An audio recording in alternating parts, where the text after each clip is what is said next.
안녕하세요. 백두산 금융연구소의 백두산입니다. 8월 11일 월요일 저녁 9시 2분입니다. 지난 금요일 미국 증시는 상승 마감했습니다. 특별한 상승의 이유는 없었지만은 그럼에도 불구하고 상승 마감했습니다. 애플이 다 했죠, 그죠? 애플이 4% 급등하면서 나스닥을 강하게 끌어올렸습니다. 이런 게 좀 눈에 띄었고, 하여튼 특별한 이슈는 없이 그냥 상승을 하고 있습니다. 지금 이 주식시장이 강한 이유는 가장 큰 건 추세의 힘이죠, 그죠? 추세. 지금까지 강하게 올라가고 있는 이 힘, 이 관성에 의해서 계속해서 올라가고 있습니다. 이 기술적인 이유, 투기적인 이유, 이런 것들이 지금 주식시장 상승의 가장 큰 이유라고 볼 수가 있겠고, 이제 그래도 이런 강한 추세를 뒷받침하는 명분이 좀 필요할 거 아닙니까, 그죠? 이 또 하나의 명분은 뭐냐면은 이제 기업의 실적입니다. 기업 실적이 좋게 나오고 있다라는 거, AI 반도체와 빅테크 기업들의 실적이 아직까지 잘 나오고 있다라는 거, 요게 이 추세를, 강한 추세를 정당화하고 있죠. 또 그리고 지금 시장이 강한 이유는 그 금리 인하 기대감 요런 것도 한 몫을 크게 하고 있습니다. 근데 이제 좀 약간 좀 구분을 해야 되는 게, 이 미국 경제가 안 좋아져서 안 좋으니까 금리를 인하한다, 이건 아니거든요. 아직까지 미국 경제 지표들은 좀 둔화가 되고 있지 침체로 가고 그런 건 아니거든요. 미국 경제가 아직은 깔아앉지는 않았는데 앞으로 좀 둔화될 것 같은 그런 기미가 보이니까, 그러니까 미국 경제가 요렇게 성장을 하다가 지금 지금 이렇게 성장을 하고 있으니까 앞으로 둔화될 수 있다라는 그런 작은 우려가 있는데, 이게 지금 우려란 말입니다. 지금 경제가 아래로 가는 게 아니고 위로는 가고 있는데 위로 올라가는 속도가 느리다 보니까 이것을 해결하기 위해서 금리를 인하하자라는 그런 기대감이 퍼지는 겁니다. 그래서 이런 거는 아직까지 주식시장의 호재로 작용을 한다라고 보시면 되겠죠. 그러니까 미국 경제 자체는 괜찮은데 유동성에 대한 기대가 살아나는 거니까, 금리를 인하하면은 유동성이 더 풀릴 수 있어서 주식시장은 긍정적일 거야라고 생각을 하는 겁니다. 이게 또 주식시장의 호재로 작용을 하고 있죠. 그래서 사실 지금 계속해서 그냥 이런 이유들 때문에 계속해서 그냥 올라가고 있습니다. 근데 개인적으로 말씀을 드리고 있지만은 지금 이 주식시장의 상승이 좀 오래됐고 비교적 좀 가파른, 조금이라기보다는 어쨌든 좀 급하게 좀 빠르게 올라가는 그런 경향들이 조금 있긴 있습니다. 속도가 아무튼 물론 이제 요즘 차분하게 올라가고 있다라 말씀은 드리지만은, 아무튼 지금 상승이 전반적으로 조금 넓은 관점에서 봤을 때는 이게 결코 느리게 올라가는 건 아니거든요. 상당히 좀 급하게 올라가는 그런 경향이 좀 있긴 있습니다. 물론 요즘의 변동성은 상당히 좀 안정이 돼 있긴 하나, 어쨌든 이 주식시장의 움직임이 요즘에 좀 범상치는 않거든요. 그래서 이런 상황에서 이제 제가 말씀을 드리는 게 이제 가을이다라고 표현을 하고 있습니다. 아직까지 그 주식시장이 더 올라갈 수 있긴 있는데 상승 중이긴 한데 한여름은 아니고 가을 정도라고 봐야 될 것 같습니다. 가을 뒤에는 겨울이 오는데, 지금은 이제 어쨌든 시장이 계속 상승을 하지만은 어느 정도 좀 이제 가을이니까 앞으로 겨울이 올 거에 대한 그런 경계는 가지고 있어야 된다는 그런 이야기겠죠. 그래서 이제 가을이라고 생각을 하는 어떤 그런 지표들, 요런 거를 조금만 좀 이야기를 좀 할까 하는데, 요즘에 주식시장이 굉장히 좋다라고 말씀드렸는데, 오랫동안 상승이 되고 좀 가을이다 보니 그런지 쏠림이 좀 굉장히 심한 거를 좀 경계를 하셔야 됩니다. 쏠림. 지금 미국 증시는 뭐가 강하죠? 엔비디아와 빅테크, 메가 세븐이라는 이런 것들이 굉장히 강합니다. 쏠림이 좀 심각하거든요. 근데 어떤 데이터를 보니까 지금 S&P 500에서 이 빅테크 종목들이 차지하는 비중이 대략적으로 한 35% 정도 된다라고 합니다. 시가총액이요.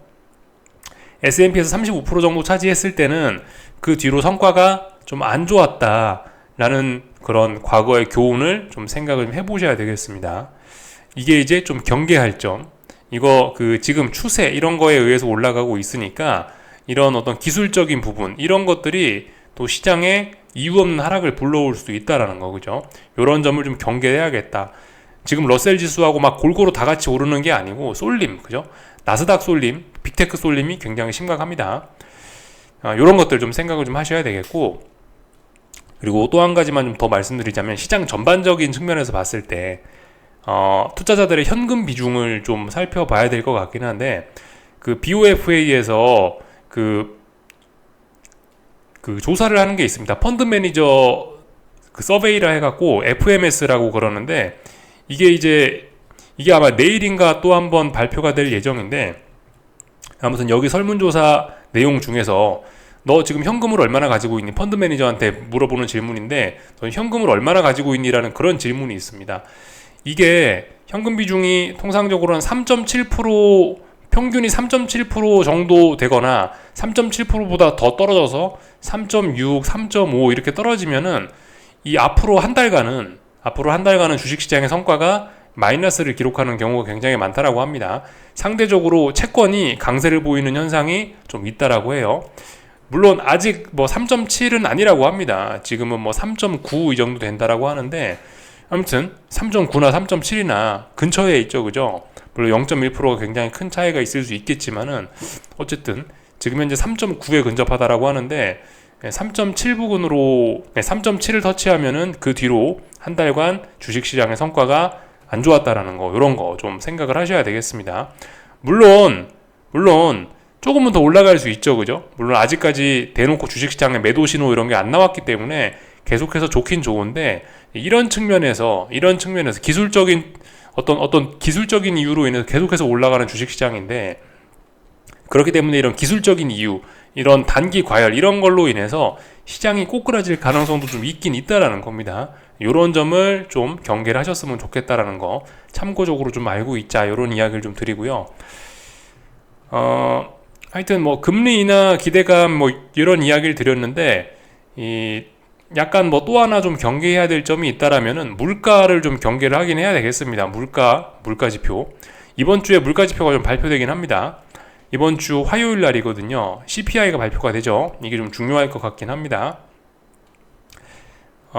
지금 미국 경제가 뭐 좀 전에 말씀드렸다시피 급격하게 올라가다가 미국 경제 성장이 좀 둔화된 상황이라 말씀드렸는데, 근데 물가는 그렇게 둔화가 많이 되진 않았어요. 물가는 여전히 탄탄하게 좀 부담스러운 수준입니다. 아직까지는 괜찮을 수 있는데, 여기서 물가가 심각하게 더 높아진다라고 하면은 어떻게 되죠?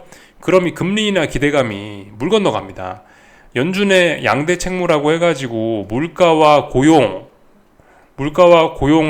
그 양대 책무라고 하긴 하는데, 만약에 이제 고용이 박살나게 된다라면은 그러니까 물가와 고용이 서로 상충하게 될 때는 연준은 물가를 더 잡으려고 애를 쓸 거거든요. 그럼 고용을 포기할 수 있습니다. 연준의 우선순위는 물가입니다. 고용이 아니고요. 아직은 뭐 금리나 기대감을 살릴 수 있을 만큼 뭐 물가가 뭐 그렇게 높지는 않은데, 아무튼 여기서 이 물가가 심각하게 더 올라갈 경우에는 이 주식시장 큰일 날 명분이 생기는 겁니다. 금리와 뭐 이런 기술적인 부분들, 이런 것들이 사실 지금 조금 그 경계해야 될 부분이 되겠습니다. 근데 아무튼 말씀드렸다시피 지금은 가을이고 아직은 좀 더 뜨거운 바람이 불어올 수 있다. 지금 이런 쏠림이 있습니다만은 그렇다고 해서 당장 주식시장에 무슨 큰일이 나타난 건 아니고 매도 신호가 나타난 것은 아니다. 조금 더 갈 수 있다. 이렇게 보셔야 되겠습니다. 아무튼 가을 이런 이야기를 드리고 있는데, 이 경계는 분명히 하고 계셔야 됩니다. 계속해서 평화에 젖어 있으면은 안 된다. 이런 생각이 좀 들긴 합니다. 전반적인 내용들 말씀드렸고, 하여튼 미국 증시는 잘 올라가고 있고 그런 상황입니다. 전반적인 내용들 다 봤고요. 기술적으로는 뭐 특별히 뭐 드릴 이야기가 없습니다. 하여튼 지금 잘 올라가고 있어요. 그 나스닥 보고 계신데, 나스닥 그죠? 지금 요렇게 박스권 보시면 되죠? 요렇게 박스권 보시면 됩니다. 근데 지난주 금요일 날에 이 박스권 상단을 살짝 돌파한 척 했죠. 단기 고점을 만들었었는데, 지난 7월 31일 날에 그 단기 고점을 극복하는 모습이니까 더 올라갈 수 있다. 탄력적으로 올라갈 수 있다 보셔야 되고, 다만 이 빨간색 선, 그죠? 고점과 고점을 연결하는 빨간색 선이 어떤 저항으로, 그 자리가 어떤 저항인데, 그 저항 부근에서는 상승이 탄력이 좀 둔화가 될 수 있겠죠. 차라리 이 빨간색 선을 돌파한 척 하면 급등도 할 수 있겠지만은, 아무튼 조금 더 이제 올라갈 수 있긴 있는데, 빨간색 선이 또 눈에 띕니다. 그죠? 지난번에 빨간색 선에 터치 안 했었는데 한번 훅 밀렸었죠.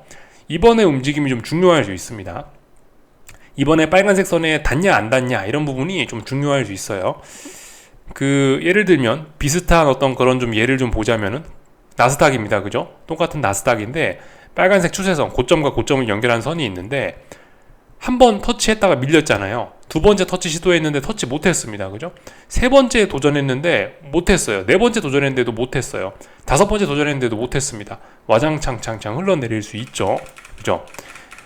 저 빨간색 선, 저런 저항에 계속해서 터치를 하거나 뭐 그러는 게 좀 중요한데, 아무튼 지금 이제 이번에 다시 빨간색 선에 도전을 하고 있는데 이번에 터치하는지 안 하는지 여부, 이런 걸 좀 잘 봐야 되겠습니다. 그죠? 이런 선에 터치하는지 안 하는지 이런 여부가 나중에 이제 어떤 중장기적인 이런 그 시장의 힘을 판단하는 중요한 지표가 될 수 있기 때문에 이런 부분에 좀 관심을 기울여야 되겠다. 물론 근데 몇 번 터치 안 한다고 해도 시간이 있습니다. 그죠? 계속해서 시장의 강세를 보이다가 어느 자리를 붕괴하니까 와장창 무너지는 겁니다. 그죠? 저 자리에 당장 터치를 못한다라고 해서 시장이 당장 박살나는 것은 아닐 수 있죠. 그죠? 어쨌든 아직까지 긍정적인 생각을 좀 더 하셔야 되는데 이런 점들을 좀 보자고요. 앞으로 중장기적인 시장의 힘을 파악하는 지표로서 빨간색 선에 닿는지 안 닿는지 잘 봐야 된다. 하여튼 근데 단기적으로는 계속해서 일단 좋게 봐야 된다 말씀드렸습니다. S&P도 마찬가지입니다. S&P 지수도 이렇게 빨간색 선 보시면은 저항이죠. 저항 부근에 와 가는데 저항을 어떻게 넘어가는지 못 넘어가는지 이런 부분 보시면 되겠고, 아직은 긍정적으로 봐야 된다 이거고요. 러셀 지수 이런 건 확실히 힘이 빠지고 있죠. 그죠? 예. 어딘가를 못 넘어가고 있다. 계속해서 답답한 흐름이다. 나스닥과 S&P는 신고가 랠리를 이어가고 있는 그런 신고가 랠리 중에 살짝 상승이 둔화된 모습이지만 러셀 지수는 벌써 상승이 벌써 거의 멈춰버린 상황이죠. 예. 가을의 모습일 수 있다. 그죠? 여름엔 다 같이 오르지만 가을은 찬바람이 이미 한번 불어버린 가을은 상승의 힘이 좀 제한이 돼서 강한 친구들만 계속 강한 그런 흐름이 나타날 수 있다. 그렇다면 러셀 지수 이런 것들 조금씩 좀 소외될 수도 있겠다. 이 정도 생각하시면 되겠죠. 하여튼 금리입니다. 30년물 채권인데 30년물 채권은 계속해서 답답한 흐름 중인데, 일단은 지난주에 단기 고점을 확인하고 또 찔찔찔찔찔 또 약한 모습이네요. 그죠? 하여튼 답답한 구간이라 제가 드릴 이야기는 없는데, 하여튼 그렇습니다. 아직은 채권이 굉장히 혼조한 구간. 하여튼 삐끗 잘못하면은 아래쪽으로도 훅 갈 수 있지만은 당장은 올해는 일단 여기 지금 8월 달까지 해서 4번 바닥을 확인을 했기 때문에 특별한 이슈가 있지 않으면은 당장은 이걸 깨면서 채권이 박살나면서 금리가 치솟을 위험은 일단은 당장은 높게 볼 수는 없다. 그죠? 그렇다고 채권의 시대가 오고 당장 금리가 떨어지는 것도 기대할 수 없다. 이렇게 보시면 되겠습니다. 채권은 조금 더 혼조한 시간이다. 이렇게 보시면 될 것 같고, 그죠? 이거는 유로한데 그러니까 외환 시장이라 보일 수 있겠죠. 외환 시장도 그냥 혼조합니다. 답답합니다. 기술적인 이유에 의해서 위로 올라가는 것도 제한적, 아래로 떨어지는 것도 제한적입니다. 그죠? 그래서 답답한 그런 구간이 지속되고 있다라는 거. 이런저런 내용들 다 봤고요. 하여튼 그 금값이 조금 좀 답답하긴 한데 일단은 계속해서 올라가는 걸로 일단 보는 게 맞을 것 같습니다. 한 번 지금 5일선 깨고 있는데 한 번 정도는 깰 수 있다라는 생각을 갖고 일단 눌림시 매수 생각하는 게 일단 맞을 것 같습니다. 한 번은 괜찮죠. 다음번에 빨리 5일선 위로 올라오면은 괜찮다. 이렇게 봐야 될 것 같습니다. 일단 금값 지난주 금요일 날에 레벨업이 된 걸로 일단은 보고, 물론 지금 현재는 붕괴가 됐지만 아직 한 번 정도 깬 거니까 요건 일단 긍정적으로 봐야 되지 않을까 싶습니다. 내일 밤에나 오늘 밤이나 내일 빨리 5일선을 회복하지 못하면은 또 다시 그냥 답답한 걸로. 하여튼 근데 아직까지는 긍정적으로 보자. 금값 더 올라간다라고 보자. 요 정도 말씀드리면 될 것 같습니다. 대략적으로 다 봤고요. 한국 증시는 그죠? 코스피가 지금 중요한 저항에 부딪혔기 때문에 436.5 전고점에 해당하는 저항에 부딪혔기 때문에 상승 탄력이 둔화가 되어 있고, 그래서 코스닥이 강한 모습을 보이고 있습니다. 그죠? 코스닥의 상대적 강세, 코스피 쏠림 완화, 코스닥 강세, 이렇게 보시면 되겠고요.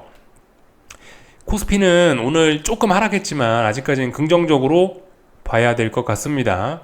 그러니까 이 무거운 저항임에도 불구하고 그렇게 엄청 강력한 매도세가 나오는 것은 아니라 아직까지는 긍정적인 관점을 유지하는 게 맞을 것 같습니다.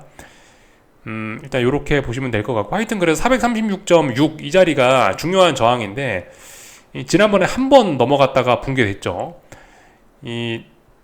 이번에 만약 한 번 더 돌파 한착하면은 이제 신뢰도가 좀 높은 걸로 봐야 되겠죠, 그죠? 돌파 한착의 신뢰도, 어떤 신고가 랠리의 신뢰도가 높아진 거로 봐야 되겠습니다. 근데 아직 돌파 한착한 것은 아니니까 어떻게 될지 모르니까 다소 보수적인 생각을 하시긴 하셔야 됩니다. 아무튼 아직까지 근데 긍정적으로 볼 필요는 있다. 다만 위쪽에 저항을 넘어간 건 아니니까 이건 뭐지라는 생각을 좀 하긴 해야 됩니다. 상승 탄력이 조금씩 좀 둔화가 되고 있죠. 근데 아무튼 여전히 강한 거예요. 이렇게 보시면 될 것 같고, 코스닥은 코스피가 힘이 약한, 힘이 빠진 사이에 그 빈틈을 잘 활용해서 잘 올라가고 있죠. 하여튼 요즘에 각종 정치 테마주, 또 그리고 전쟁이 끝난다면서 평화와 관련된 그런 테마주들, 이런 테마주들이 열심히 움직이고 있는 그런 상황입니다. 그래서 하여튼 시장 분위기가 좋으니까 그런 테마주들이 움직이는 거겠죠, 그죠? 그런 가운데서 코스닥이 좀 빛을 발하고 있는 그런 모습입니다.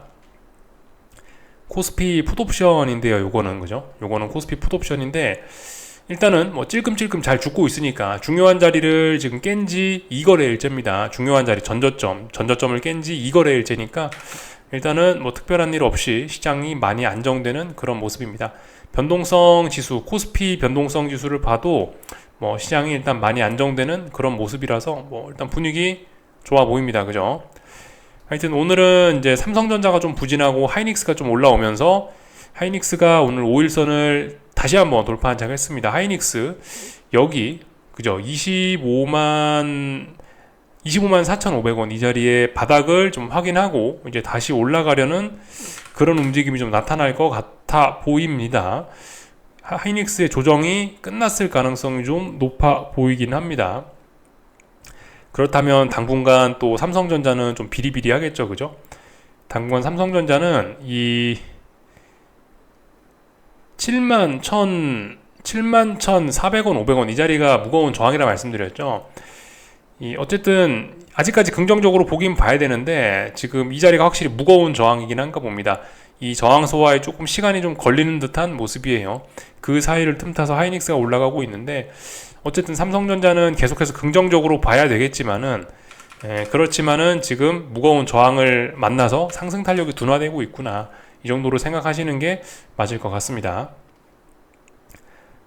그리고 나머지는 특별한 거 없고, 오늘 2차 전지들이 굉장히 강했죠, 그죠? 2차 전지들이 강해가지고 시장을 방어한 역할도 있고, 그리고 에코프로 BM 이런 친구들이 올라가면서 코스닥이 굉장히 많이 오른 것도 있고, 그죠? 하여튼 한국 증시는 지금 사실 오히려 미국 증시와 달리 굉장히 순환매가 잘 이루어지면서 건전하게 오르는 측면이 좀 있긴 있습니다. 어쨌든 아직까지 코스피, 코스닥 굉장히 강합니다. 한국 증시 아직까지 꺾인다는 그런 모습은 안 보이니까, 또 그리고 테마주들이 막 기승을 부리고 있는 것만큼 시장 분위기가 아직까지는 괜찮으니까 좋게 봐야 되긴 하겠습니다. 다만 그죠, 말씀드렸다시피 지금이 한여름은 아닐 수 있다, 찬바람이 불어올 수 있다라는 그런 생각 정도는 이 분위기에 너무 젖어 있어서는 안 될 것 같습니다. 사람들이 너무 주식을 좋게 보는구나, 나는 경계해야지, 이 정도 생각은 가지고 계셔야 될 것 같아요. 그러니까 지금 같은 상황에서 이제 심리적인 측면으로 우리가 좀 어떤 투자자 입장에서 심리적으로 좀 주의해야 될 그런 부분이 있는데, 사실 요즘 같은 때에 상승에 대한 목표치 그런 거를 이제 꿈꾸기 딱 좋은 때이긴 합니다. 코스피가 지금 속도로 가면은 언제쯤 가면 5천이 가겠다, 6천을 가겠다, S&P 나스닥이 이런 속도로 오르면 얼마까지 오르겠는데, 이런 생각을 하기가 딱 지금 좋은 때긴 하거든요. 근데 아무튼 그런 생각을 할 때가 굉장히 좀 위험한 때라는 거. 그래서 그런 어떤 지나친 상승에 대한 목표치, 본인이 가지고 있는 그런 생각에 너무 빠져 있으면은 적당한 때에 주식을 팔지 못하는 또 이제 그런 실수를 범할 수도 있으니까, 아무튼 언제나 좀 시장을 그런 목표치에 관한 생각은 일단 좀 가볍게 하셨으면 좋겠다. 너무 그런 목표치에, 본인이 정해놓은 어떤 그런 목표치에 강하게 연연하지 않으셨으면 좋겠다라는 생각이 좀 듭니다. 그런 이야기 좀 한번 좀 드리고 싶었고, 다른 나라 증시들 좀만 보고 마치자면요, 어쨌든 계속해서 시장이 그렇게 나쁘지가 않습니다. 긍정적입니다. 아직까진 이 상승이 확실히 좀 둔화가 좀 돼서 그렇지, 독일 증시 보고 계십니다. 확실히 어딘가 무거운 저항이에요. 그죠? 어딘가만 가면 음봉이 계속 나오고 있긴 한데 그럼에도 불구하고 일단 아직까지는 긍정적으로 봐야 되겠습니다. 5일선을 깬 것도 아니고 이런 것 같은 경우 지켜야 될 자리도 다 지키고 있고 그래서 다만 이제 위쪽에 저항이 무거우니까 지금 잘 못 넘어가는 거죠. 근데 어쨌든 계속해서 도전은 하고 있어요. 도전을 하는 모습이라 뭐 나쁘지는 않다. 아직까지는 긍정적이구나 이렇게 봐야 될 것 같습니다. 중국 증시도 뭐 그냥 계속해서 잘 올라가고 있죠. 매우 강한 모습입니다. 상승 목표치 얼마 안 남긴 했어요. 근데 분명히 조금 더 갈 수 있습니다. 그죠? 좀 더 갈 수 있다. 상승 탄력이 좀 둔화는 될 수 있습니다. 무거운 저항 앞뒀으니까요. 어쨌든 잘 올라가고 있다. 당장 매도 신호는 안 보인다. 이렇게 볼 수가 있겠고, 일본 증시는 뭐 오늘 휴장이었으니까 뭐 안 봐도 될 것 같고요. 하여튼 여기까지 하겠습니다. 궁금한 거 리플 남겨주시고 내일 저녁에 뵙도록 하겠습니다.